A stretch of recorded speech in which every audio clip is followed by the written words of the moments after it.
Good morning, everybody. Let's make sure all is well. Looks like it is. All right. Good. Hi.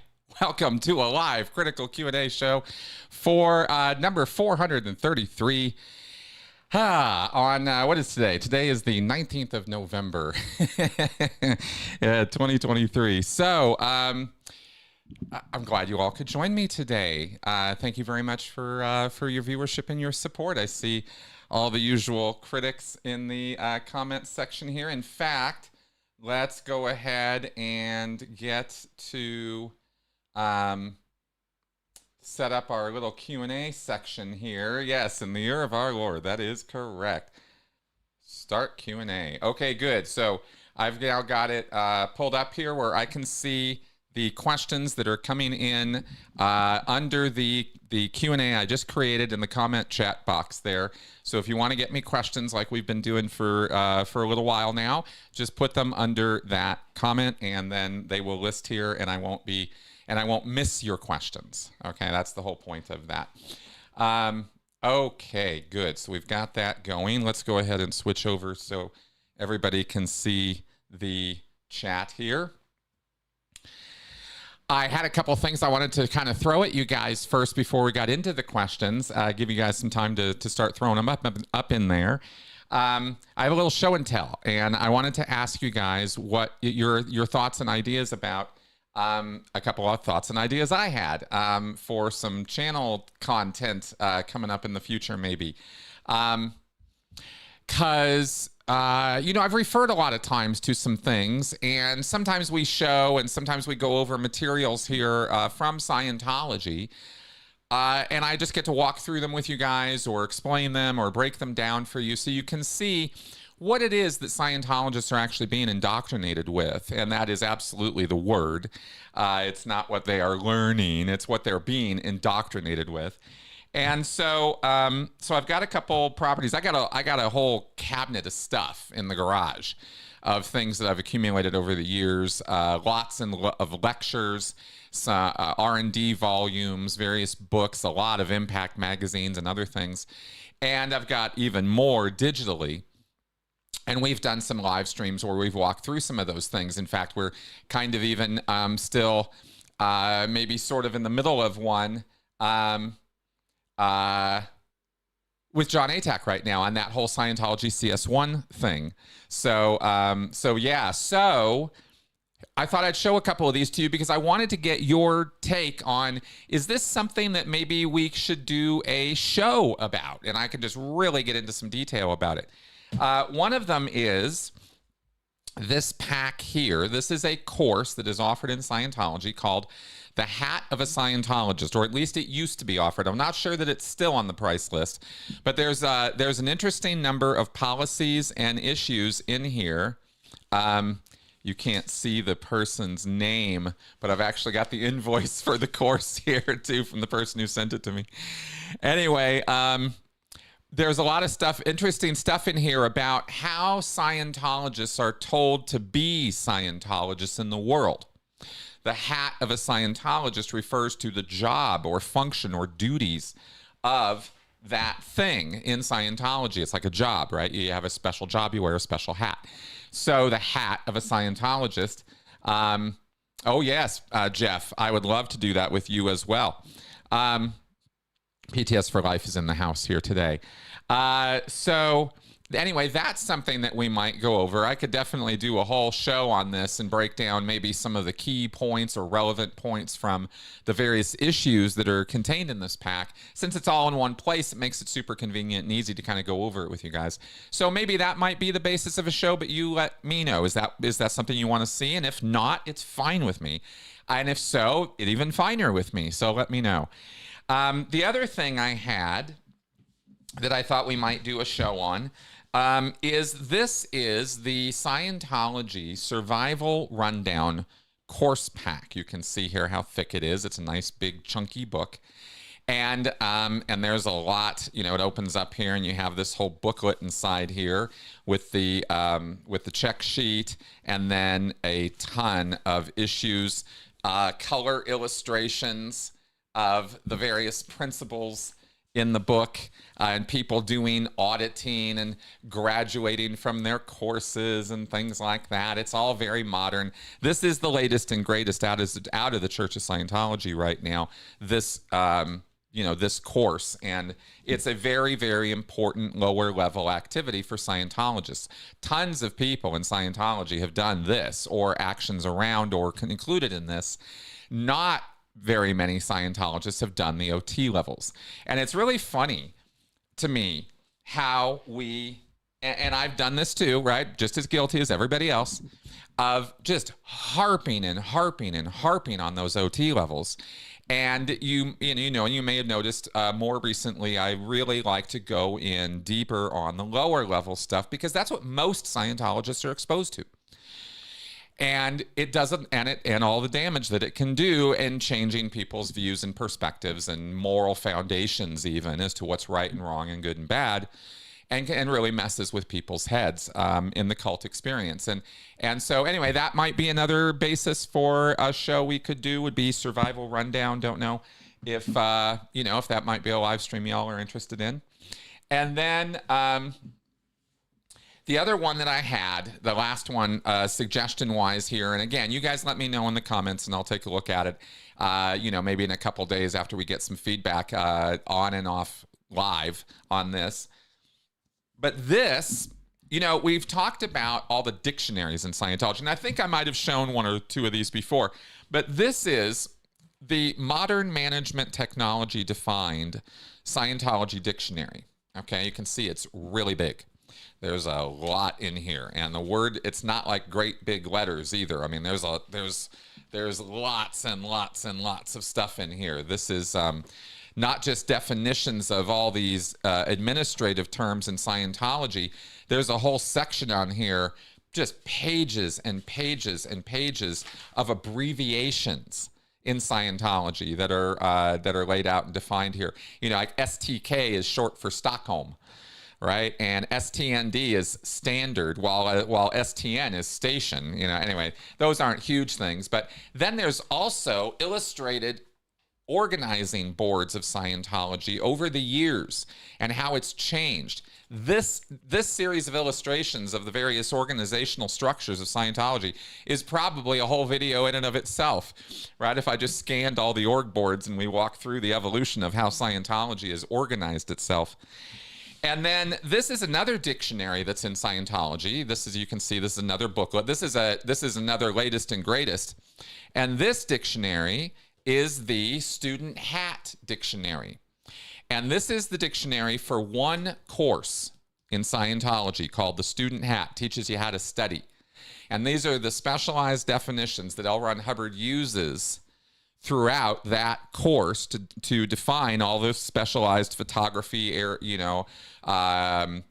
aeronautical, all the other specialized terms he uses are all in this dictionary. So when we say, just as a point, you can see how thick this thing is, right? When we say that there's a lot of loaded language in Scientology, I'm not kidding. There's a lot here. So I thought maybe, there might be some shows here. So you guys let me know. And now that we're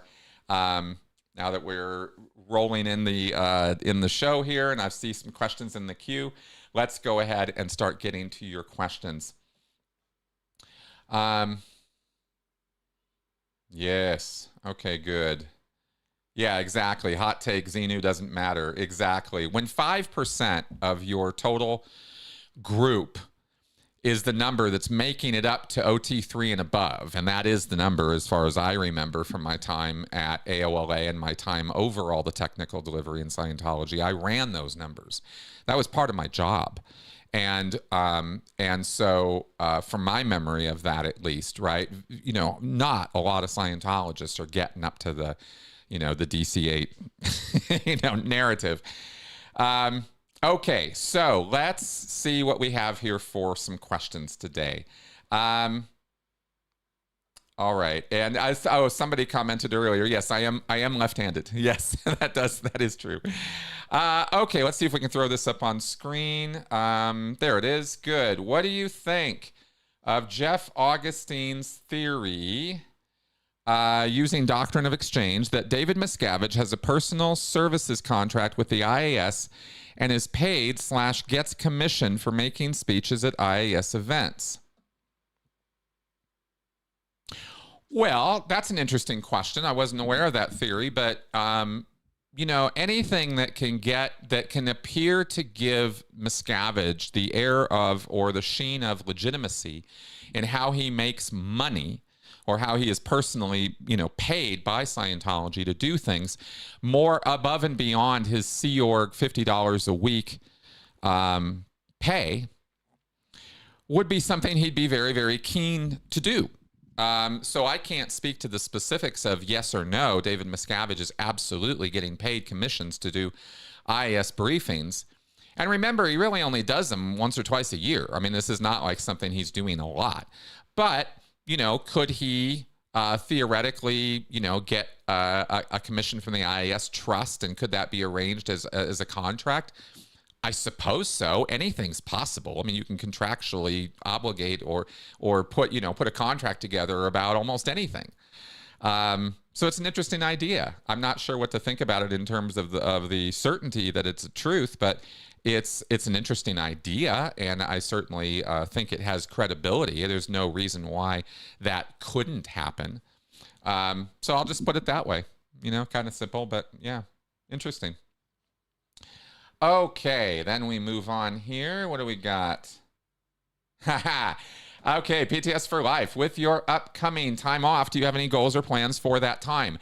I have one thing that I'm absolutely positive I'm doing in December, and that is visiting family. And it's been long overdue, and I need to meet my niece. She's still less than 1 year old, and her name is Phoebe, my brother's daughter, and I am very much looking forward to that, and seeing my nephew Cooper as well, and my family, and all of that. So that's happening. Otherwise, I've got so many ideas. It's a little bit of a whirlwind, but I'm probably going to start with the time off thing, and just kind of try to eject everything out of my brain for a week or two and see if that works, and see if that might help recharge the engines a little bit. I definitely have some organizational work to do on renaming and rebranding my Sensibly Speaking podcast. So that's all going to be happening in December. Not a lot of work really, but a bit. I got to come up with a new brand image and logo and stuff like that, and get the domain name figured out and all that. Oh, by the way, just to throw this out here for you guys, right? If you want to, okay? It's a $200 deal to get a new domain name and podcast registered and set up and everything. So if any of you want to help me with that, I would really appreciate it, because I'm just going to tell you, lately things have been really strapped. So so it is a challenge right now, but I'm one way or the other that change is going to happen. But if you can help me with that, that would really be awesome. Okay, I guess links, to all the different ways to support me are already in the description section, so I won't belabor that. Christmas, of course, holiday season. I'm definitely going to celebrate the holidays. And I don't really want to say what else I might get up to work-wise, because I've got another project I want to do, but I have been learning, this is a great question, and I know it was kind of a light question, but let me just say something here. The reality of ADHD has started to become more and more apparent and real to me as I've learned more and more about it since I've gotten that diagnosis and started dealing with that as a thing. And this is no sympathy plea. This is no oh, poor Chris. It's just a fact that when you learn you have this, and there's different, it's a spectrum thing. There's different degrees of it. I'm not like, I don't consider myself a disabled person because of this, but it has challenges. And I wasn't even cognizant of what some of those challenges were until that label and that concept came into my life of, my neurology, right? My neurons, like everybody else who's got this condition, right? might have some interesting things to say in my life from time to time. And the thing that surprised me the most was how it messes with your memory. But the other thing it messes with is your ability to complete actions and focus on things and get things done, ... And, in a very forceful, regimented environment like the Sea Org, all of the excuses you have and reasons you have and impulses you have, compulsions you have to, to push away work or be dispersed or not get things done or forget things. It's an environment that is unreasonably demanding to a degree that you just can't let yourself think with any of those things, and you just kind of ignore it and push it aside and suppress it and not let yourself think you have those problems. But like the emotional suppression that happens in Scientology, that's a fantasy. You are not really getting away with anything. Your body's just accumulating those issues. That's how I can describe it. And this has been, very recent, like, thoughts and realizations about this and trying to figure out how to communicate about it. Because like we talk about, maybe there's a bunch of people in the Sea Org or in Scientology who are depressed, anxious, right? Have actual personality disorders or conditions, in addition to the disassociation that Scientology slams into you from day one. And what do they do? What does a person in Scientology with depression do? Right? Well, they suppress the hell out of it. That's what they do. They ignore it. They don't treat it. They don't pay attention to it. And they try to say that auditing alone is the thing that's going to deal with it. Similar to the ADHD thing. So anyway, I didn't mean to go on a whole tear about that. But the reason I bring it up is because I'm now, and I'm just saying that I have had a bad habit of overpromising and under-delivering. So I don't want to, all of that to say, I don't want to say too much more about what I might or might not get up to in December. God, what a ridiculously long answer to a short question. I know for a fact, just to bring it back to reality, that I am going to have a lot of fun in December. I'm going to definitely have down days where I'm just not going to do anything. And once I'm sick of that, then I will get back to work and we'll figure things out. And then I'm going to hit the ground running January 1st. Is the plan, and get going. Okay, thank you for asking me that, Jeff. Okay, Vernon here. Let's see what he's got to say. During COVID, when the organizations were closed, were staff members simply not being paid at all? How did they support themselves? No, Scientology staff continued to get money from whatever money they were bringing into the church. And I really doubt that the income levels changed that much over COVID, to be honest.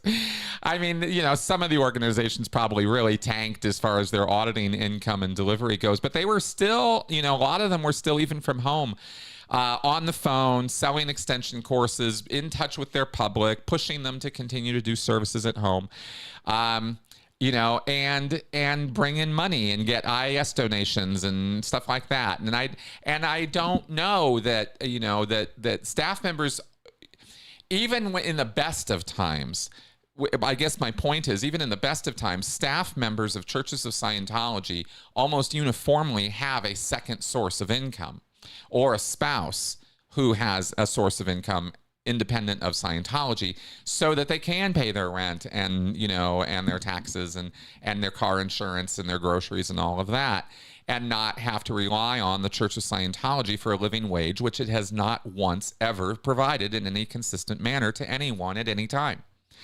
So when you know that it's never going to be consistent and it's never going to work out for you, that you can only rely on Scientology money, you set up in your life other forms of income. And I think that's probably the realistic answer to how did most staff members survive.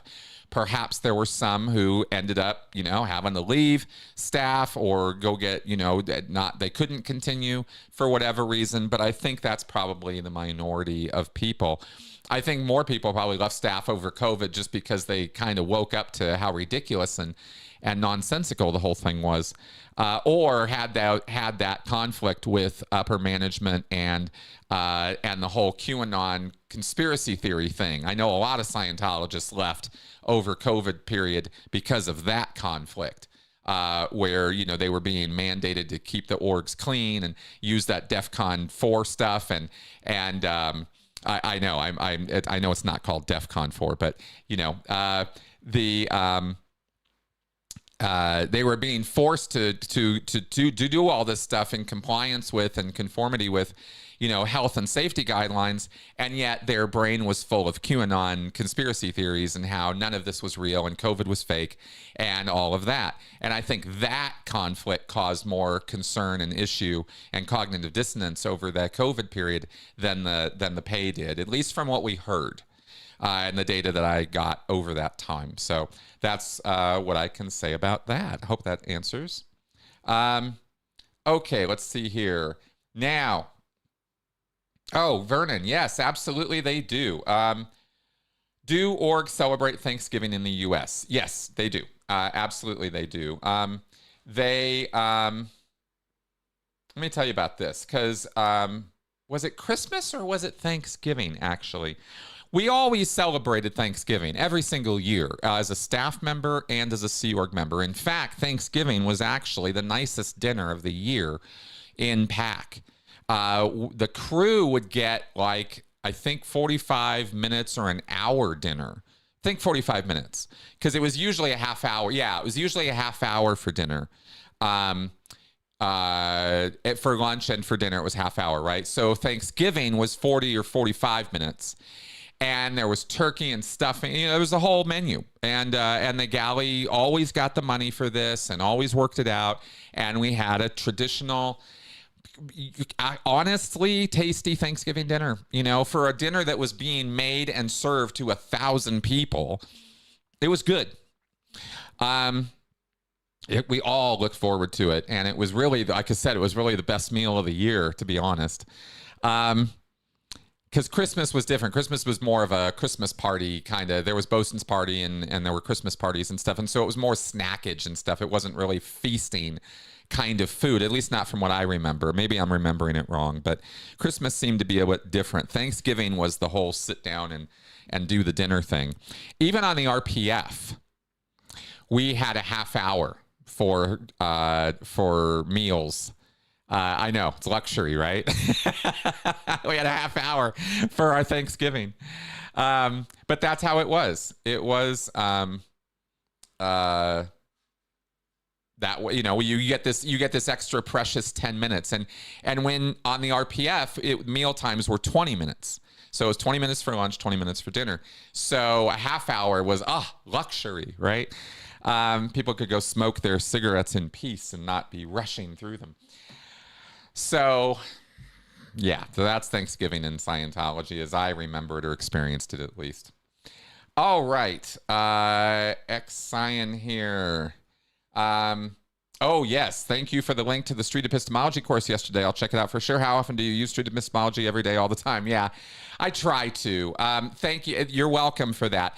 For those who don't know, and I am not being paid a dime for this, Anthony Magnabosco, I've had on my podcast a few times, and we have discussed in detail this sort of discourse technique, you could say, this way of talking to people that is called street epistemology. And it's a weird name, but it's a method of talking to people in such a way that you can get them to talk about their beliefs and what's important to them, what matters to them.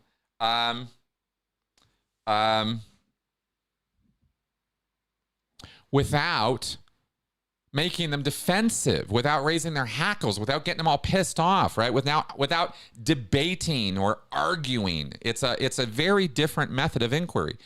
And it's respectful, it's courteous, and it has the potential of teaching the questioner just as much as it does of changing the mind of the person whose beliefs are being inquired into. So I believe that this is a very, very useful technique, and it is not a therapeutic technique. It's not a treatment modality. There's never was intended to be. That's not what it's about. It's about getting people to talk to each other rationally, about, deep-seated beliefs.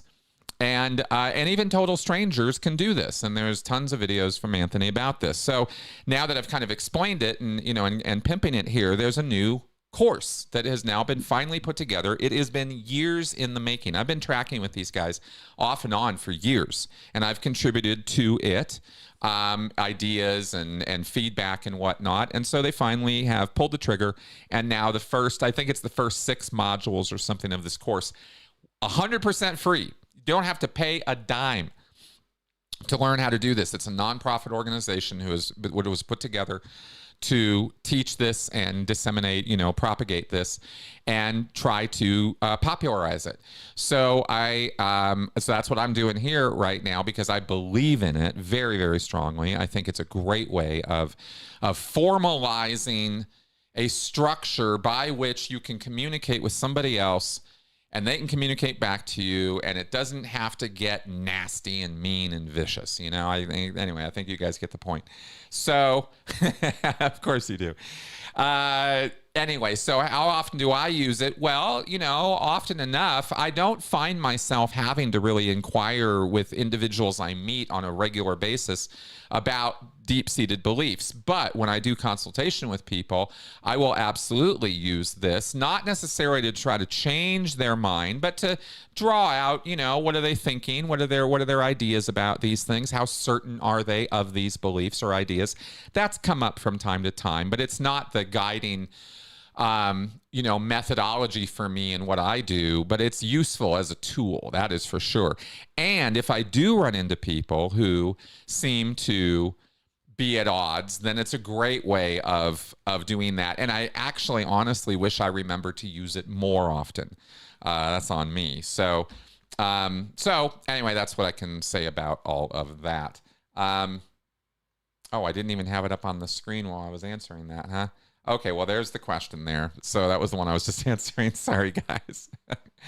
All right, here's the next one.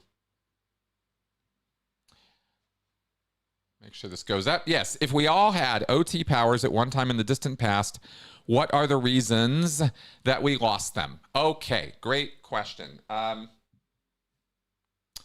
me break this down. First off, the number one reason is moral transgressions, right? Sins, overt acts. You did bad things. You had the freedom. You had ultimate freedom. You had ultimate power, and you found, according to now I'm going to answer this question totally according to what L. Ron Hubbard asserts as the answers to this question. Okay, I don't believe any of this is true. However, in Scientology, you are an immortal spiritual being who has lived basically forever. You've always been around, and you always will be around. There is no dying for you. You are a godlike being who has infinite power as far as matter, energy, space, and time is concerned.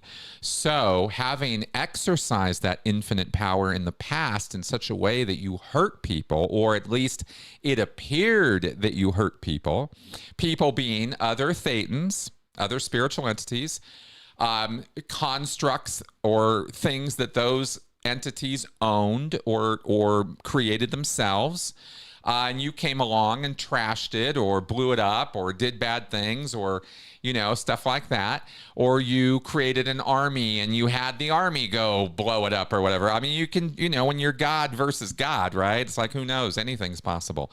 But the point is that it's because Hubbard asserts that all thetans are basically good, meaning that they intend to do right by other thetans. They want to get along. They want to be compassionate. They want to be tolerant. They want to be understanding. They want to play nice. That's the basic intention with thetans is, hey, let's have a game. Let's play. Woohoo, right? Action and games and all of that is very, very high-toned activity in Scientology. It's not just, a thetan's existence is not just sitting on a cloud playing a harp or existing in some alternate reality. It is whatever it wants to be. It is this life unit that can create anything. So in the course of creating anything, sometimes you find that your creations have ill-affected others, right? Have negatively affected others. And this causes the being to retreat, to pull in their flippers a little bit, to go, oh, I didn't mean to do that, right? It's sort of like the what's the phrase for this? Like the compassionate giant, the fumbling giant who doesn't know his own strength and is destroying things in the china shop, and it's all by accident. And so, the lesson learned is, don't go into china shops because I can't be trusted. And that lesson learned about 1 million times over results in a Thetan pulling in their flippers and no longer being willing to exert their power over others or in the universe, right? Maybe I shouldn't do that. Oh, that's a bad thing.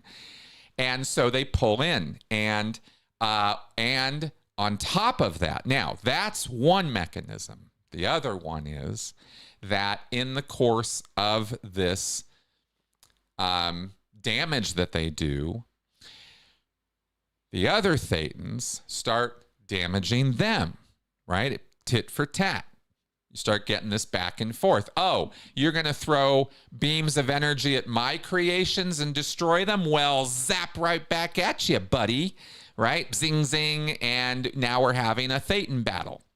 Or now these two Thetans are destroying each other's constructs or ideas. And this is how you get the evolution of what's called in Scientology the overt motivator sequence, where you commit an overt and then you believe somebody else must have done something to you to motivate that overt to have happened, even though you're the one who shot first.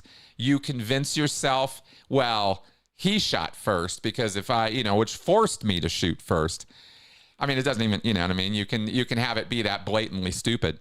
But point is that this overt motivator back and forth of I did it because you deserved it, you did it back to me because I deserved it, back and forth, this mechanism is another way that Thetans are turned into evil beings who are now willing to overtly hurt or harm or destroy other Thetans. This is the generation or genesis of evil and evil activity, destructive activity, if you will. And so out of this comes that whole thing I was already talking about of, oh gosh, basically a good being is now being a basically bad being. And over the course of time can become quite enamored with being bad, actually. They kind of forget their basic goodness, and they just start making a go out of it. Like their game over the course of many, many years or even millennia of years is what kind of chaos can I cause, right? Their personality as a Thetan is now shifted over into a more of a, chaotic Joker type personality. That's what kind of. And they start really abusing and victimizing their fellow beings. And this could all have been happening before bodies were even a thing, right? Before civilizations were even a thing, right? I'm talking about the kind of damage being done to other Thetans of planets being thrown at each other like billiard balls and things, right? This kind of really crazy concepts are kind of what you get the idea of in reading Hubbard's lectures. He talks about this. I mean, he talks about them throwing planets at each other and stuff. So you have these like really wild ideas about our past and how even before we had bodies and stuff and got sucked down to such a level that we were, that we became the dolls we were playing with, right? Before that all happened, we were these mega beings having these mega experiences, but hurting the hell out of each other. And somewhere along the line, there came in the idea that maybe I need to control you so that you stop being such a bad Thetan all the time. And the way I'm going to do that is I'm not only going to just bap you with energy or something and hurt you or temporarily paralyze you or something. No. What I need to do is I need to change the way you think so that you will never again even want to or have the idea of hurting me or hurting this construct I've created or whatever. So I'm going to trap you. I'm going to pin you down. I'm going to get some of my friends and we're going to pin you down. And we're going to hit you so hard with so much energy. And at the same time that we're doing that, we're going to command you to fill in the blank, right? Do whatever it is we want you to do, or stop doing what it is, forbid you from doing what it is. In other words, we're going to hypnotize you. We're going to implant you with energy, with so much overwhelming force that you're going to get knocked out literally as a thetan. And if you can imagine, the Google tons of energy that would be required to do something like that, apparently, according to Hubbard, then that's the kind of energy they were throwing around back then. And this began the series, the beginning of what were called implants. And apparently all of us, over all the trillennia that we have been here, have been very bad boys and girls implanting one another, because we've all fallen and sunken down into the mud with each other, and we're all guilty of having victimized each other countless times. And all of that victimization wears on a thetan, right? It's not just an easy, clean, let me just victimize all you people, and no big deal. It wears on a person. There's all that guilt, right? They know they're doing bad. So it has the unintended consequence of making the implanters pull in their flippers more, reduce their power more, because, deep down inside, they're like, I don't want to be doing all this bad, right? But, they're acting so evil that that it's just gotten completely out of hand. And that's kind of the situation with pretty much everybody. All of us who are here. So those are in general broad terms, the concepts involved in what reduced the power of thetans, and it trapped us. We trapped ourselves is the point. We did it all to ourselves. And so what we need to do to unwind and rewind and get out of that mess, right, is take responsibility for all the bullshit we've been involved in all these years. And ultimately, that's kind of where you're trying to go with auditing, in terms of the confessionals and the body thetan releases and all of that. Because even the body thetans are a product of these high energy impacts. Body thetans aren't lesser beings. A body thetan is a thetan just like you are. It's just that they are so comatose and out of it because they were so overwhelmed with so much energy and such heavy implants that they just, I'm checking out. Right? And they glom together. They cluster, Hubbard says. And they create their own kind of mass. And that's how you get these body thetans. And that's as much sense as there is to it. It's the most illogical concept. You can take it apart in a couple seconds. It really doesn't make a lot of sense. But if we're going along with what I'm saying here, as far as answering the question from a Scientology point of view, even the body thetans are the result of, this heavy energy thing. I just wanted to point that out, that's what reduces the power of a thetan. And it all comes back down to the individual and the individual's responsibilities. And that's the answer to the question. It's a weird one, isn't it? It's quite wild. It's a whole space opera fantasy that Hubbard invented over years. And there's lots and lots of details of specific incidents and specific things that have happened over all this time. But the general big picture is what I just described, at least as I understand it. Maybe some other OTs or other people in Scientology had a different take on it. But from all the study I did, that's the picture.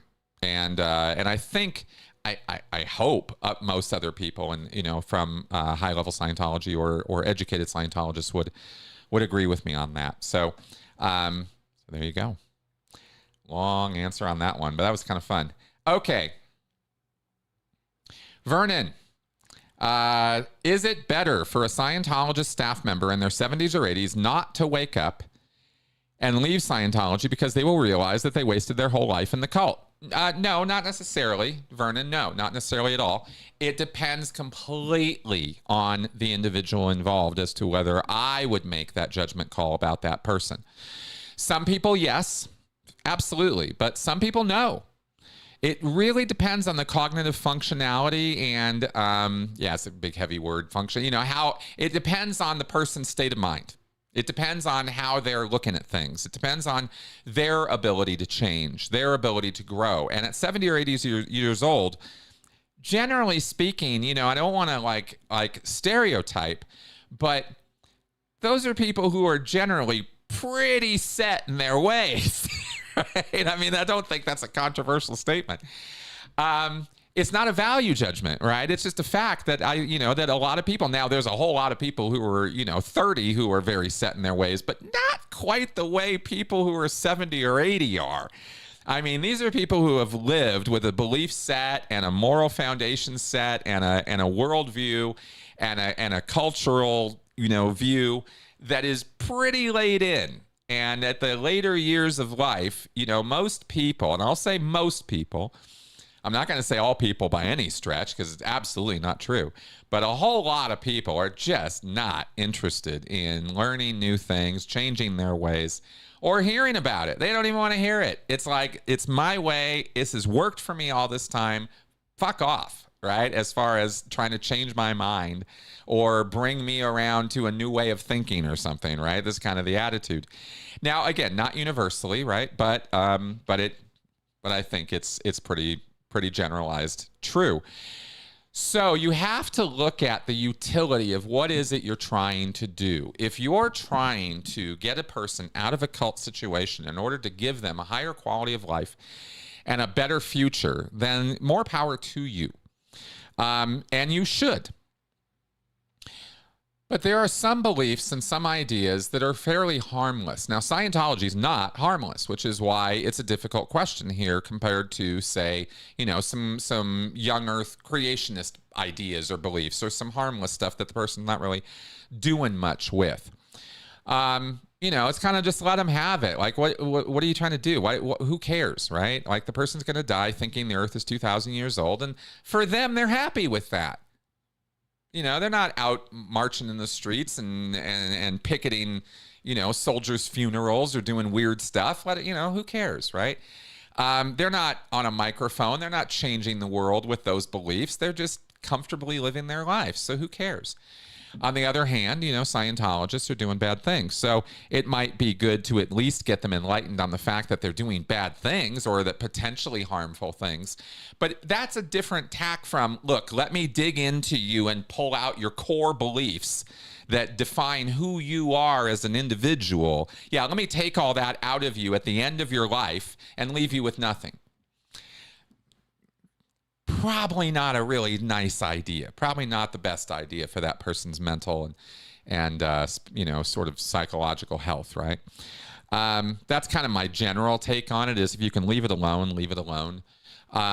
If there's some external reason why this person needs to change, if they're abusing their kids or their grandkids, they're constantly harping on, how evil everybody outside of Scientology is or something like that, you would certainly want to take some action to tone that down. But yeah, waking them up, if you were to sit somebody down who was like 80, let's say, right, and you strip them of all the Scientology stuff and you really finally get through to them and you break it all down and it's gone, now you're leaving them with this, my entire life was useless and a waste. And I can tell you from personal experience how devastating that whole concept is. It is not fun to live with, and it takes a long, long time to get over. In fact, I'm going to sit here and tell you 10 years out, I ain't over that part yet. I'm over a whole lot of stuff as far as personal damage Scientology did to me, but I am not when I can still be angered about some things about my experience, and the loss of all those years is something that still upsets me in some ways. So I don't know. I hope that answers. Does that answer the question? I hope it does. That's kind of my thoughts about it. Okay, let's see what we got here. Xion.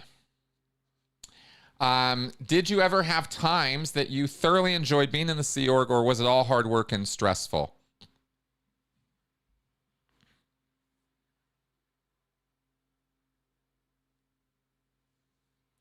The San Diego project was a time that I thoroughly enjoyed being in the Sea Org. That lasted for a couple days. Right, the end of that project. Not the beginning of it, but the end of it was incredible. The very first Sea Org day that I ever had, the first year I was in the Sea Org, was an incredible day. It was great. It was so fun. It was such a great party. It was fun. It was camaraderie. Everybody was having a good time. People were singing. There was great food. It was catered. It was off the base. We were at a hotel off on the beach, I think, over in near Long Beach or something. We had rented a place, and it was a fantastic day of celebration. I never ever had a better celebration in the Sea Org than the first Sea Org day that I had. It was downhill from there for the next 16 years. I was in for 17 years, so that first one was awesome.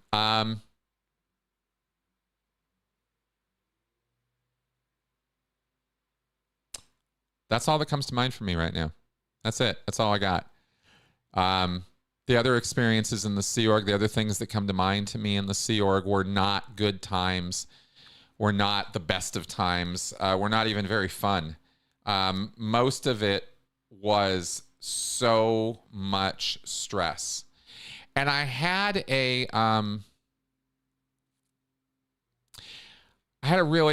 kind of an interesting sort of experience recently where, I had this very intense emotional experience. And you know how when you have something like that, where you get like really upset or really angry or really intensely experiencing something, and then there's the after of that, when you kind of come down off the intensity. But for me, that can last for hours of just trying to come down off of that. And the feeling of that sort of, there's this nervousness, a giddy stomach. I feel all weird. I'm not myself totally yet, right? Because when you're in the extreme emotional headspace, you're kind of a different person, right? And I was amazed at the memories that those feelings were giving me of my time in the Sea Org, and how I felt that nervous, anxious, giddy stomach, weird, coming up, coming down, in the middle, kind of weird place where I'm not sure how I should feel or how I'm supposed to feel, or I'm trying to feel less stressed right now, but I can't because I'm so stressed. I hope this is making some sense. I'm trying to put words to this. It was a complicated set of feelings, but I realized that set of feelings, that weird place, was where I lived almost all the time that I was in the Sea Org. It's a kind of a fight or flight kind of feeling. It's a being hunted kind of feeling. I'm on pins and needles, right? I'm walking on eggshells kind of feeling. That is more,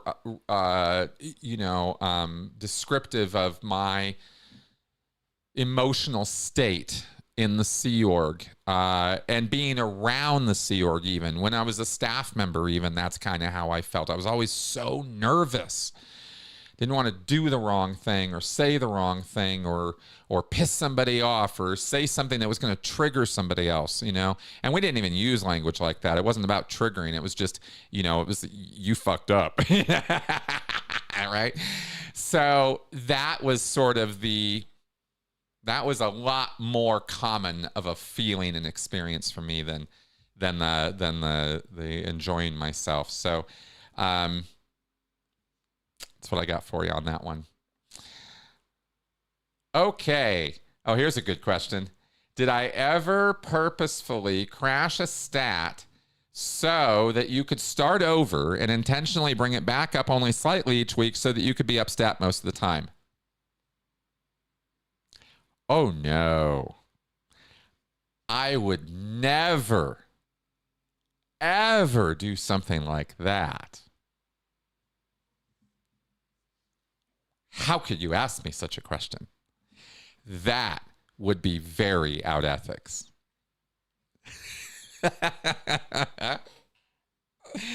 Oh my God. Yeah, absolutely. I did that. We all did. There's not one person in Scientology who didn't do that as a staff member or Sea Org member at some point.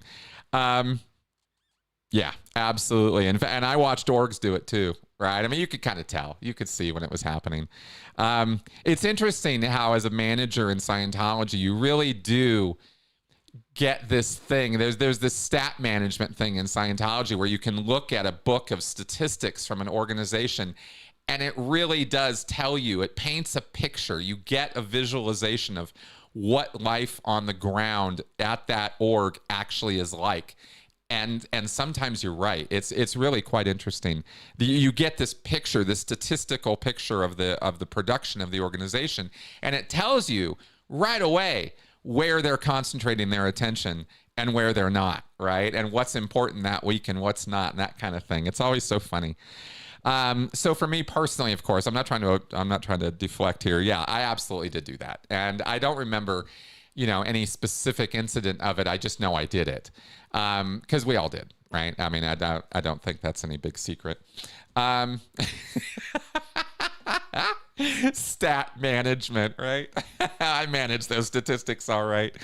I wish it had been easier to do that though, because a lot of my statistics, especially as a manager, relied on other people's statistics, and I was just adding up all of their work, and that was my statistics. So it was really kind of more later when I had a more personalized statistic that was based on my own personal work kind of thing rather than the managerial stuff.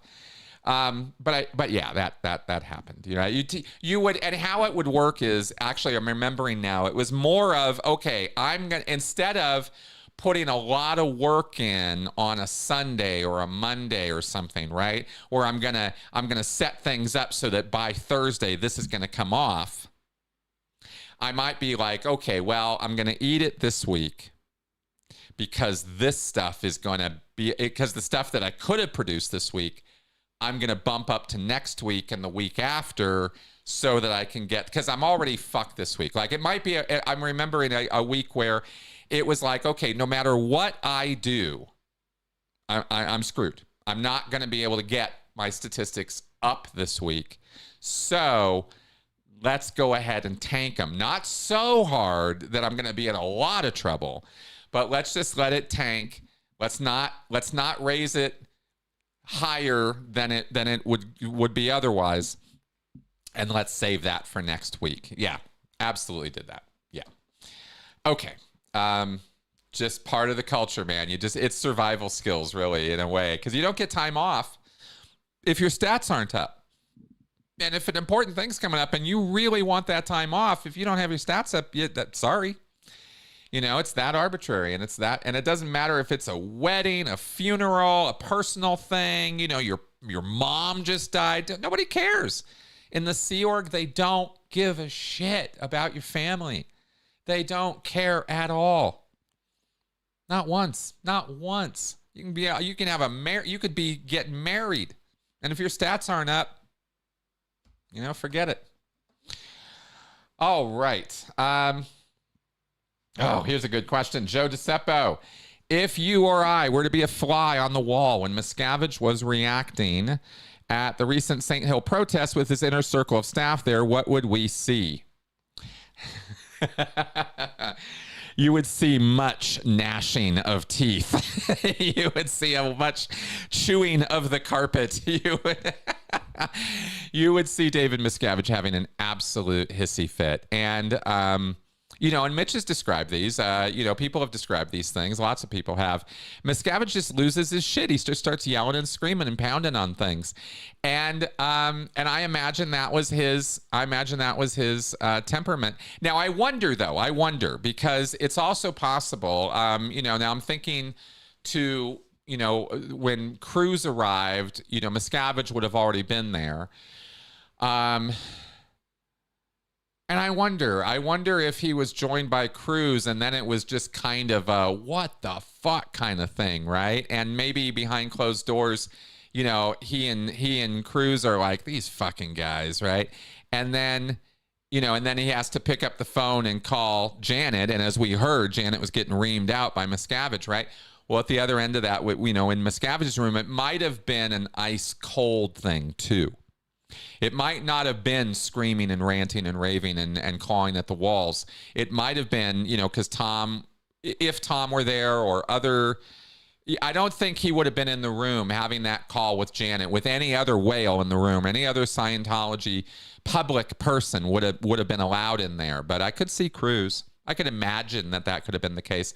But with her, without Cruz, I don't know. It's hard to say for sure, but it seems to me, I guess what I'm saying is it seems to me that maybe he would have kept his cool a little bit more if Cruz were around, as opposed to if he wasn't there, he would have felt more free to just completely let loose on those people. So a little hard to say, right? But one way or the other, no matter how you slice it, whether there was a moderating influence in the room or not, Miscavige was absolutely livid. And would have declared that lividity to anyone within earshot, right? It would not have been pleasant, and I would not have wanted to be around any of that. You got it, X-Cyan. You're nailing me here, right? I'll hold back a stat. Yeah, that's exactly what I described. Okay. Yes. Okay, here's another good question, X-Cyan. Have you ever had the thought that if it wasn't for Scientology, you wouldn't be where you are today and maybe never even met Melissa, for example? Of course I've had that thought many times. I've played the what if game more times than I can count, right? What if this? What if that? What if I had done this? What if I had done that? I mean, every single avenue. I think all of us ex-cult members do, right? We have all our regrets, and we run through every scenario imaginable of, well, what if I had redone this or redone that? And there's a point of acceptance I want to describe here in answer to this question that I think might be most useful for people. Hindsight bias is a killer. It's an absolute killer. In fact, it's kind of an important one. So let me pull this up and go over this for a second, because it had everything to do with with a really important part of my recovery with this question. Hindsight bias is a psychological phenomenon that allows people to convince themselves after an event that they accurately predicted it before it happened. This can lead people to conclude that they can accurately predict other events. The other aspect of hindsight bias is beating yourself up for you should have known. An outcome of this, an unintended or maybe intended consequence of hindsight bias is because I could have, should have accurately predicted the future, I should have been able to prevent this future from happening. It should have been within my realm of understanding and action to stop myself or do something different. That is a lie. 100% of the time, there are no exceptions. It is always a lie. And that was a very powerful realization for me to have in my own recovery, is that it is never true that you could have done something different. You acted the way you acted because you couldn't act any other way in that circumstance, under those events, under that context. Had the events been a little different, Had you been thinking differently that day? Had you been informed of things differently? Yes, you could have acted differently, and maybe you would have. But you weren't informed. Nobody told you. Nobody let you in on the secret. You didn't have access to the knowledge you now have of what the consequence of that would be. You had no idea what was going to happen when you pushed the button, or you walked into the Scientology church, or you gave them your credit card, or. You had an idea of what you thought was going to happen. You had an intended consequence. You predicted this is what's going to happen. And that's not what happened. And now you're left holding the bag going, well, shit, I did this thing. I put myself here. I could have done something different. No, you couldn't have. And beating yourself up over what you coulda, shoulda, woulda done is an exercise in futility and self-punishment. And it's actually not a good idea to do that to yourself. And that's a lesson, all of that is the lesson I learned from this question, from living this over and over again and wondering, what could I have done differently? What should I have done differently? Etc. Right? And so on the other end of that, of course, is look at all these good things I have in my life as a result of all those bad experiences. And that's life, right? You have the good, you have the bad. And sometimes the bad brings about the good. And aren't we fortunate when that happens? I consider myself lucky and fortunate to have stumbled into the situation I did here in Denver, meeting my wife, meeting an incredible group of people who are super friendly and super rational, and just like interacting on that basis. That's a great group of friends to have. And of course, all the other things, that make up my life. And it's not an easy life. I struggle quite often, mentally and, everything else. But it's a way better life. And I will take this life 1,000 times over the life I used to have, which had more stability, had more certainty, and absolutely gave me a very clear-cut roadmap for my life. Being in Scientology answered every question and handled every need.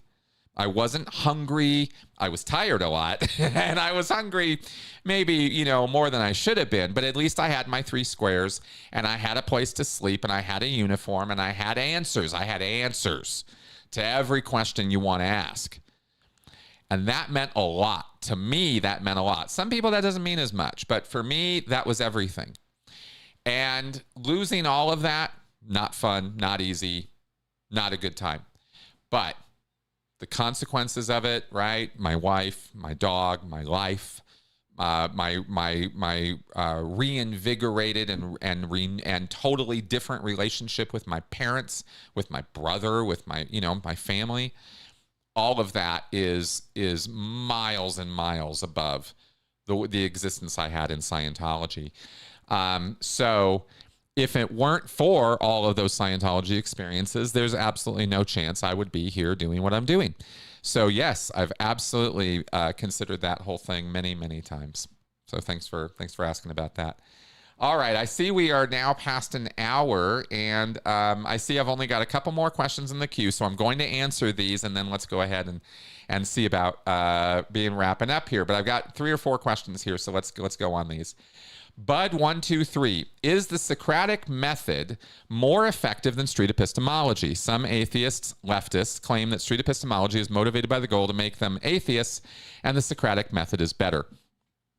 No, I believe in my heart of hearts that street epistemology as a technique is better than Socratic method in that it is more guided. It is more, it's a more purposeful method of discourse. Socratic method is, at least as I understand it, maybe let me actually make sure, since I'm going to answer this in some authoritative fashion here, let me make sure that I understand what you mean by Socratic method. The Socratic method is a form of argumentative dialogue between individuals based on asking and answering questions. And that's my understanding of it. It's using questions and answering questions in the course of doing the argument or the debate or the learning moment. And that can be very, very, very effective as a learning tool. And I absolutely am in support of a Socratic method way of changing a person's mind or getting them to think or consider different perspectives through questioning. That's a great thing, but it's very open-ended, and there's no guidelines or regulation to how you go about doing it.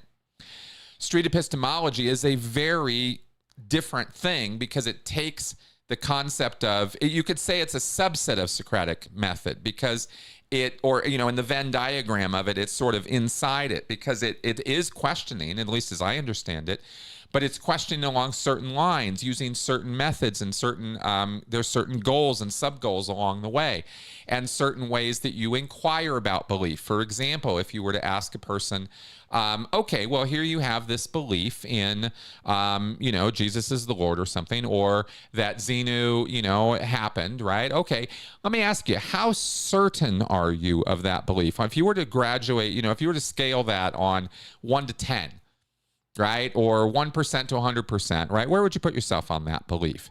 Now that's a Socratic questioning, but it's really, but it's in street epistemology, it's one of many questions that are guiding you through this process. So I will say, from my point of view and my perspective on things, that I think street epistemology is more effective, but when we come to the concept of effectiveness, that's a pretty loosey-goosey word because it's all in the eye of the beholder as to what is or isn't effective, or where it all depends on where you're trying to go, right? Would I use street epistemology to deconvert a Scientologist?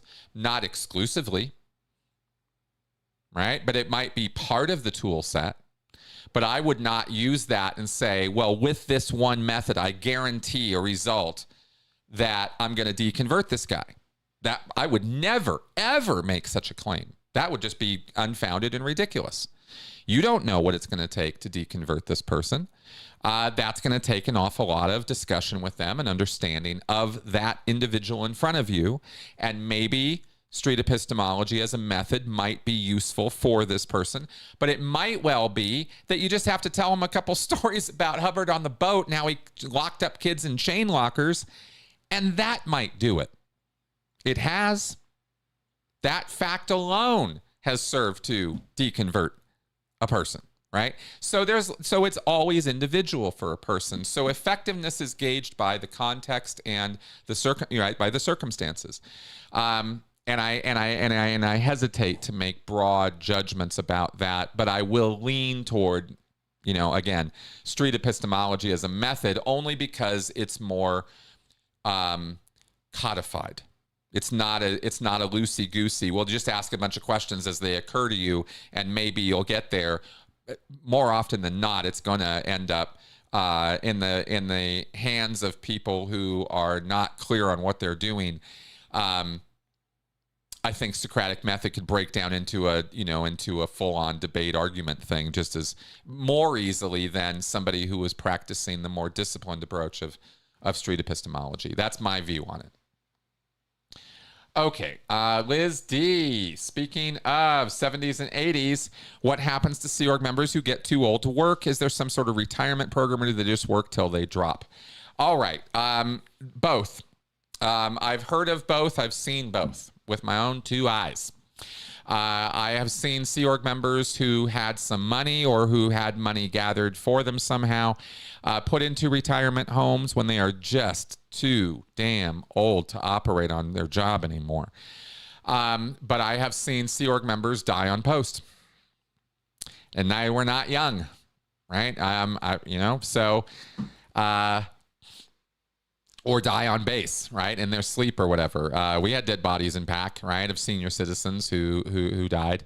Hell, we had senior citizens shipped from Clearwater to Los Angeles because they didn't want them dying in Clearwater.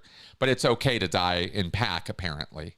Anyway, yes, so there was some efforts made. I can't speak to how organized or effective these efforts were because I only viewed them from the periphery, but I did see Sea Org members put into senior citizen homes. And I'm talking about a handful of people. I'm not talking about lots of them. And I saw more often than not, though, I saw older Sea Org members either die on base or leave the Sea Org and maybe go live with family or something like that. I saw that a couple times too. It was always a mixed bag. I couldn't say that I don't know the numbers wise which solution was more prevalent. And it might be that it changed over time. It might be during this time period, it was, no retirement homes. No, that's not happening. To, oh no, let's institute that. And then maybe at a later date, oh no more retirement homes. I mean, the Sea Org is back and forth on itself all the time with everything. So it can be one way at this one period of time and then totally different another period of time. How they dealt with children, for example, was like that. It was okay, then it wasn't okay, then it was kind of okay, then it's totally not okay. So it's kind of like that. Okay. Let's see what we got here. Leslie Bishop. Chris, have you ever wondered if Hubbard was deeply examined, what kind of a diagnosis a psychiatrist would give him? Oh gosh, a whole laundry list of them. I have said or asserted myself, in my expert diagnosis, which I am not an expert at diagnosing. That's the joke. But I believe Hubbard was a clinical megalomaniac, pathological liar. And I believe he was a classic malignant narcissist. Those are my ideas of what he is. But I think it might be interesting. And he was diagnosed by a psych at one point in the early 50s when his ex-wife was, or his second wife rather, was trying to get out from under him. But that wasn't. I don't put a lot of credence in that. It was. I don't think he was even there to be diagnosed. By today's standards, it was not done right. So yeah, anyway, I think that's the diagnosis he would get. I think it would be along those lines. Now, also, let's remember, and I always love plugging this, is the show I did years ago with Yuval Leor about a possible explanation. I think the title of it is A Possible Explanation or a New Theory or a New Explanation for L. Ron Hubbard. The title is something like that. And we go over in detail his supposition of that L. Ron Hubbard suffered from a physical condition called temporal lobe epilepsy. And that was not diagnosable in L. Ron Hubbard's lifetime until the very end. He would not have received that diagnosis unless he had gone and gotten a brain scan, stuff like that. And he was, of course, completely unmotivated to ever do anything like that. But we believe that he suffered from that. And to this day, I absolutely believe that that is true. So that's something also worth checking out. That whole podcast was a lot of fun to do. And we went over in detail all the symptomology. And maybe I should call you Yuval and we should do that podcast again. It's been so many years. And people have this thing, I have a whole library of videos, just to let me plug this for a second, that are evergreen. You guys can always go back and look at my old content, and it's not old. It's just as good today as it was 5, 6, 7 years ago when we first made it. So, and my interviews with Rachel, with John Atack, with Natalie Feinblatt, with so many people, that data hasn't changed 1 comma since the day we did those interviews. So you might want to go back through my catalog and check some stuff out in that sense.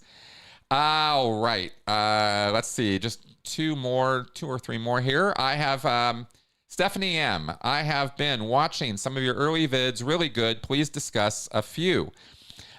Sure. Oh, well, in addition to what I just said, right? We have, for example, some of my classics are the Scientology Organizational Madness, which breaks down the organizational hierarchy and structure of Scientology top to bottom.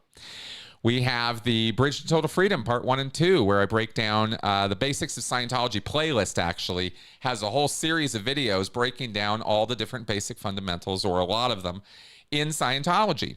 Tons of good stuff there. In fact, there's a blow-by-blow of the Scientology Bridge to Total Freedom and all the services that they offer. That's a real fun one. And there was one called, oh God, what was that called? Scientology's imploding, but it's destroying itself, something like that, where I got to talk about how they go about destroying themselves. And that's video. I think that was one of the first videos I made, and it was still true today, every word of it, right? Scientology has just proven me right over and over again, because they just keep doing their cruel, inhumane human rights violation practices. They can't stop themselves. And so they get lawsuits now, and they get, reamed in the press, and nobody wants to go into their churches. That's the natural outcome of their policies. They're very, very destructive policies. So that's what I can say about that. Anyway, there's a couple ones to check out. And then finally, let's see here. Thanks, guys. What are you and Melissa doing for Thanksgiving? Okay, last question for today. And we are having Thanksgiving with our family here in Denver and some friends. We're going to a party. So that's what we're doing. I hope you guys have a great Thanksgiving. I hope you have a lot of fun this week. Happy holidays to everybody. And I will see you again before the end of this month. So thank you very much for coming around and plying me with questions. I hope my answers were useful, informative, educational, and maybe a little entertaining. And like I said, I hope you will support the show and subscribe and share my content around. Thank you very much for coming around, guys. And I'll see you next week. Bye-bye.